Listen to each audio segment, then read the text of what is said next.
Welcome dear students. As you know, we are doing book of original entry journal. That is the 9th chapter of accountants.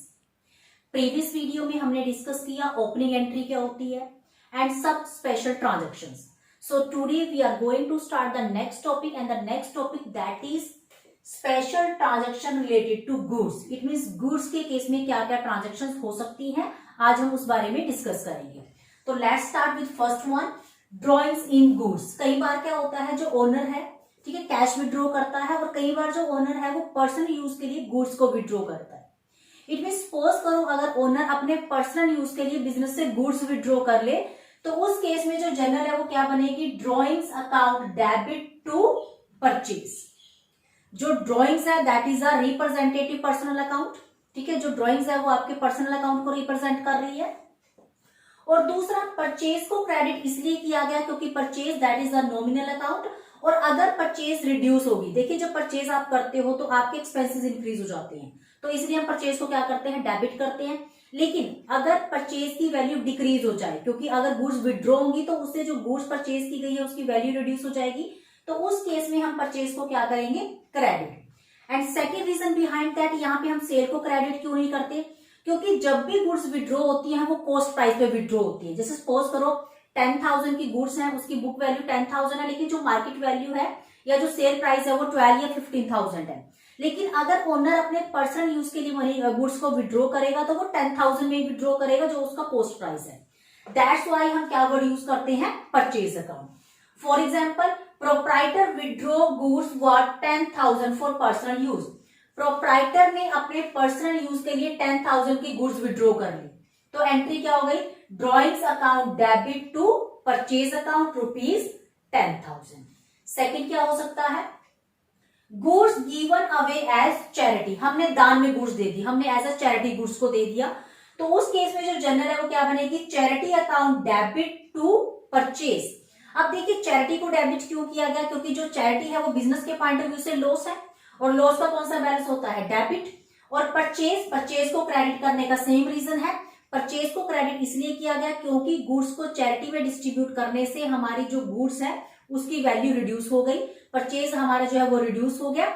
और जब हम goods charity में देते हैं तो हम कॉस्ट प्राइस पे देते हैं. ठीक है, प्रॉफिट मार्जिन जो है वो अर्न नहीं करते, हम प्रॉफिट अर्न नहीं करते. तो दैट्स वाई हम सेल की जगह क्या वर्ड यूज करते हैं, परचेज वर्ड यूज करते हैं. For example, goods for ₹20,000 were given as charity, sale price 30,000. वो गुड्स जिसका सेल प्राइस 30,000 था, लेकिन जो कॉस्ट प्राइस था, जो उसका लिस्ट प्राइस था, उसका जो बुक वैल्यू जो थी वो उसकी कितनी थी, 20,000. तो आप जो एंट्री है वो कितने से करोगे, 20,000 से, ना कि सेल प्राइस से. After that, goods distributed as free sample. अब देखिए कंपनी जो है वो फ्री सैंपल कब डिस्ट्रीब्यूट करती है, अगर कंपनी अपने प्रोडक्ट को एडवर्टाइज करना चाहे. तो कंपनी चाहती है जो कस्टमर है या मार्केट में उसके प्रोडक्ट के बारे में लोगों को इन्फॉर्मेशन मिले, भी कोई ऐसा प्रोडक्ट मार्केट में है, तो इसके लिए कई बार कंपनी क्या करती है, फ्री में सैंपल को डिस्ट्रीब्यूट कर देती है. तो फ्री सैंपल के केस में जो जर्नल है वो क्या बनेगी, advertisement expenses account debit to purchase account. अब देखिए एडवर्टीजमेंट एक्सपेंसेस कंपनी के पॉइंट ऑफ व्यू से लॉस है, ठीक है, इसलिए उसको क्या कर दिया गया, debit according to nominal account rule. And to purchase को क्रेडिट करने का सेम रीजन है सभी अकाउंट में. ठीक है, परचेज को क्रेडिट किस लिए किया गया, क्योंकि जो गुड्स फ्री सैंपल डिस्ट्रीब्यूट होंगी वो कॉस्ट प्राइस पे डिस्ट्रीब्यूट होंगी, ना कि सेल प्राइस पे. और इसमें for example, goods 10,000 distributed as free sample 10,000 आप पुट कर दोगे. इट मीन्स हर केस में हमने परचेज को क्या किया, क्रेडिट किया. रीजन क्या है, गुड्स को फ्री सैंपल आप देते हो या चैरिटी में अगर आप देते हो या गुड्स को अगर आप विड्रॉ करते हो, तो जो अमाउंट है वो आप कॉस्ट प्राइस शो करते हो, सेल प्राइस से शो नहीं करते.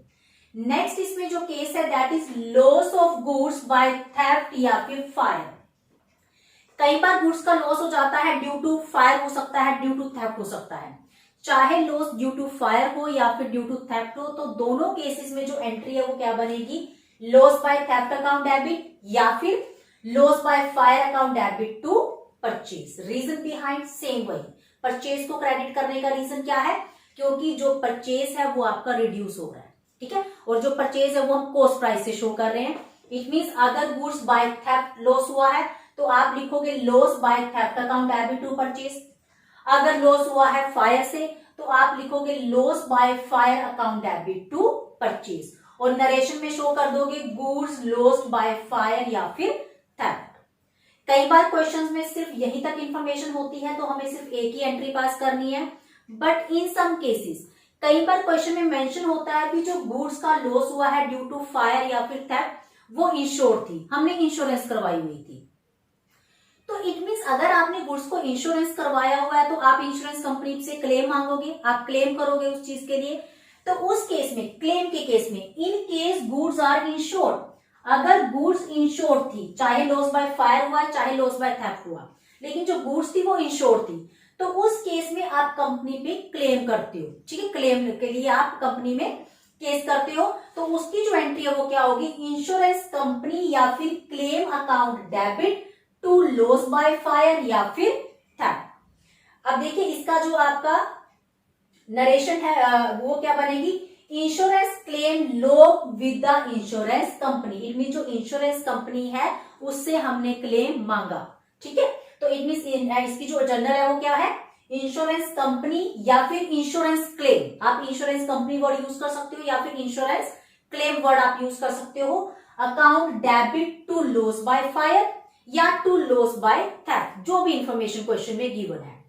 आपने इंश्योरेंस कंपनी से क्लेम मांगा, मे भी हो सकता है इंश्योरेंस कंपनी आपको फुल अमाउंट पे कर दे, जिसके चांसेस बहुत कम होते हैं, और मे भी हो सकता है आपको क्लेम का कुछ पार्ट मिल जाए कुछ पार्ट ना मिले।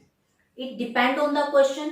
अगर क्वेश्चन में मेंशन है भी आपको कंप्लीट अमाउंट मिल गई है तो उस केस में एंट्री क्या पास करोगे, और अगर क्वेश्चन में लिखा हुआ है आपको 30 या 40% जो क्लेम है वो रिसीव हुआ है तो उस केस में एंट्री क्या होगी। अब देखिए हमने जो क्लेम किया था वो कितने के लिए किया था, 50,000 के लिए।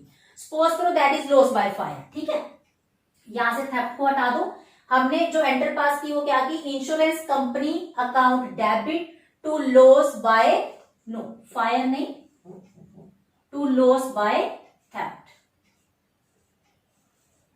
ठीक है, थेफ्ट का 50,000 का लॉस था, हमने इंश्योरेंस कंपनी में क्लेम किया। अब इंश्योरेंस कंपनी अगर फुल अमाउंट आपको पे कर दी, इफ फुल अमाउंट रिसीव्ड, तो उस केस में तो एंट्री क्या हो जाएगी, bank account debit to insurance company. Debit word comes in, credit the giver.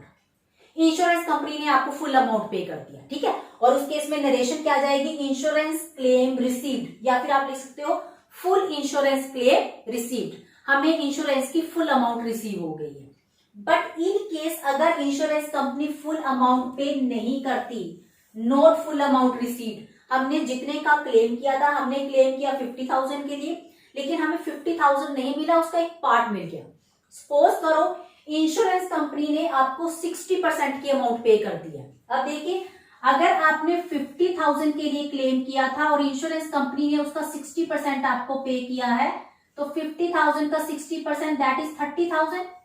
It means 30,000 तो आपको रिसीव हो गया 50 में से, 50 में से 30,000 आपको रिसीव हो गया, तो 20,000 कंपनी के पॉइंट, बिजनेस के पॉइंट ऑफ व्यू से क्या है, लॉस। तो उस केस में जो एंट्री है वो क्या बनेगी, बैंक अकाउंट डेबिट। ठीक है, यहाँ पे डेबिट वर्ड आप यूज करोगे, profit and loss account debit to insurance company. अब देखिए बैंक अकाउंट डेबिट, बैंक को डेबिट क्यों किया गया, क्योंकि हमें कितनी अमाउंट रिसीव हुई, only 60%।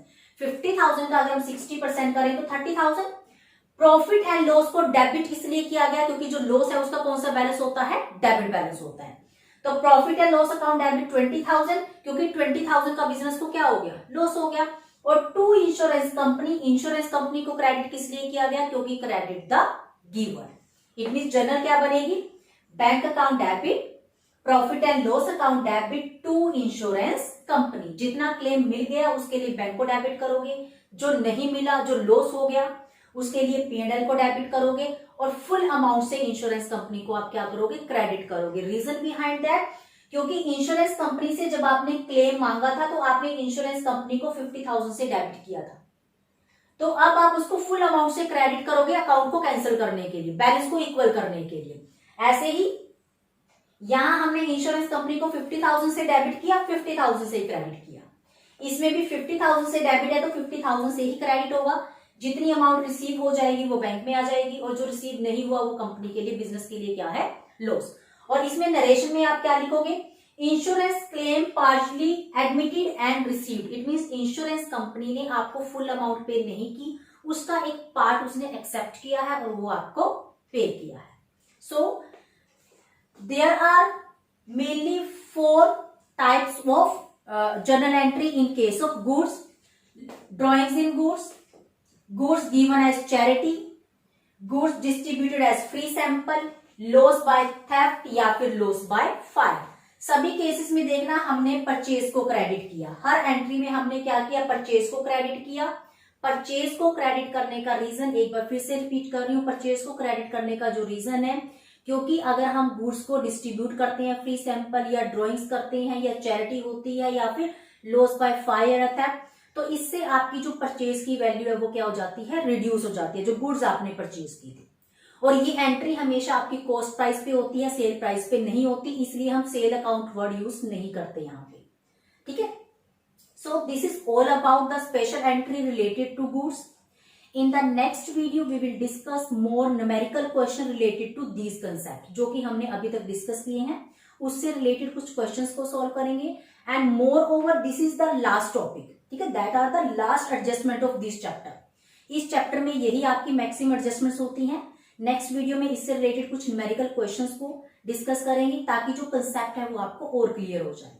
Till then keep watching the video, revise all the journal entry, even learn all the journal entry, ठीक है। रूल्स आपको पता है भी, किसी अकाउंट को डेबिट या क्रेडिट करने का रीजन क्या है, so you have to learn. आपको लर्न होनी चाहिए किस अकाउंट को डेबिट या किस अकाउंट को क्रेडिट करना है, रीजन भी आपको पता होना चाहिए।